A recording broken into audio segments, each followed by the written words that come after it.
Selamat malam, shalom, salam sejahtera untuk kita sekalian. Mari kita merenungkan firman Tuhan, kita berdoa.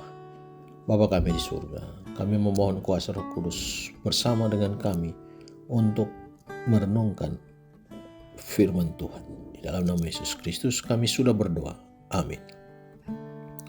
Sesungguhnya aku akan menyuruh mereka datang dan tersungkur di depan kakimu dan mengaku bahwa aku mengasihi engkau.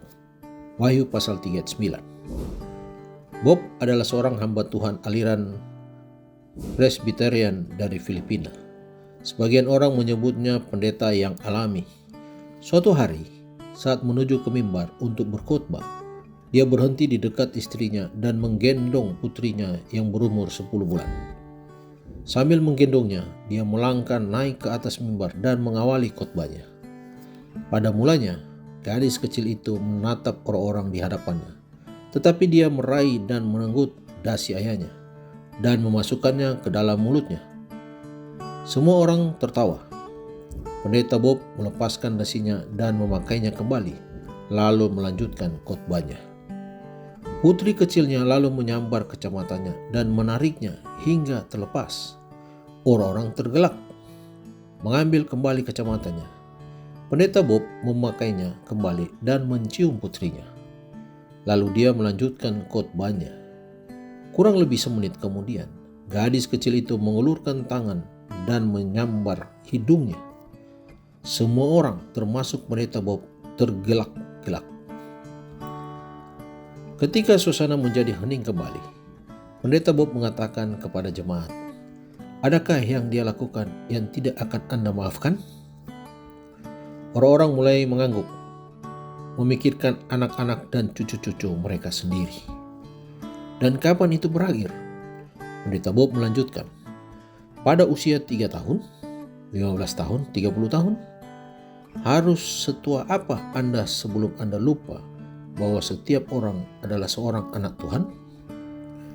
Hadirin terdiam, sangat hening tanpa suara.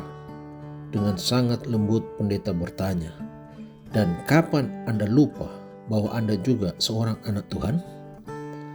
Apakah Allah kurang mengasihi kita dibandingkan kita mengasihi anak-anak kita?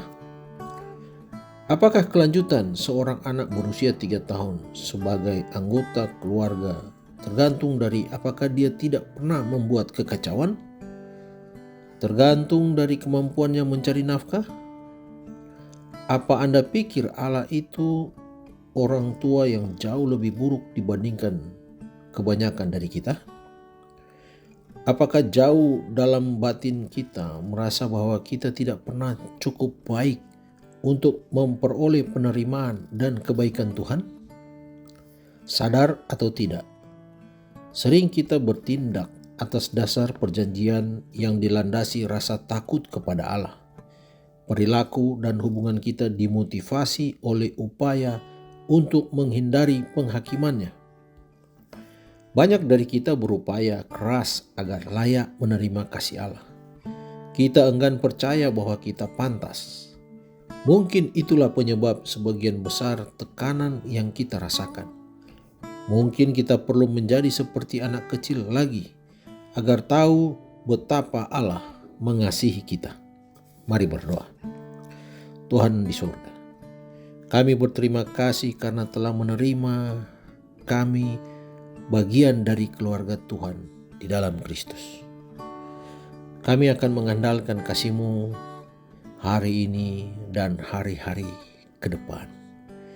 Dan kami membutuhkan kuasa Tuhan untuk selalu menjaga, menuntun kami, bahkan mengingatkan kami ketika kami jatuh.